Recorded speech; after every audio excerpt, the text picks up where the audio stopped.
Благодарам за можноста да се обратам на денешниот настан и секако благодарност до сите кои овозможија до него воопшто да дојде. Благодарност до семејството Борко Лазевски, до Музеот на град Скопје, до Македонските железници. Би сакал да почнам со една мисла на нашиот истакнат сликар, во чие име сме вечерва собрани. Имено тој велеше: уметничкото дело треба да биде на секој човек, да припаѓа на секој човек, и затоа би требало да биде на места каде што секој човек врви, живее со еден збор достапно на секого.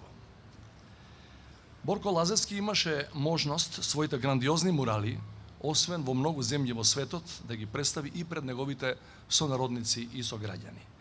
Меѓу многуте такви кои ги изработи, а кои посебно фасцинираат со нивната уметничка вредност, особено место зазема муралот Фреска за ноб, поставен во некогашната железничка станица во Скопје, која беше оштетена за време на земјотресот пред 6 децении. За жал, голем дел од станицата, околу 2/3, чии остатоци денес се Музеот на град Скопје, исто така беа уништени заедно со делото на Лазевски. Скопскиот земјотрес, кој го измени ликот на Скопје пред 60 години, ги зеде животите на 1070 наши сограѓани, повреди околу 3000, од кои 800 останаа со траен инвалидитет. Покрај највредното, човечките животи, земјотресот предизвика и огромни материјални оштетувања, при што под рушевините, освен делото на Лазевски, заврши и многу други културни добра и уметнички вредности. На секоја годишнина од скопската трагедија, со носталгија зборуваме за предземјотресно Скопје, за делови од градот кои ги нема, и со тага се сеќаваме за едно време кое полека тоне во заборав. Но земјотресот е и можност да се проговори за Скопје, кој беше возобновено од пепелта благодарение на солидарноста од целиот свет. Денешното Скопје, престолнината на современата македонска држава, исто така може да се пофали со исклучителни објекти и културно-уметнички достигнувања кои ќе траат низ времето. Токму во некои од новите зданија, кои ги кренавме по земјотресот, македонските уметници оставија свој печат, а меѓу нив и Борко Лазевски.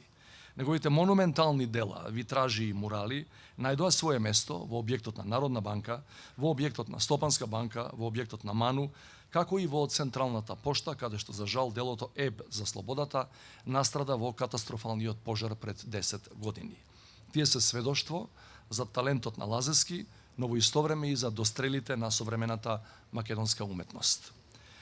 Почитувани, многу е важно нашето историско, културно и институционално паметење да го актуализираме и ревитализираме. Тоа е насушна потреба на нашата сегашност и долг кон иднината.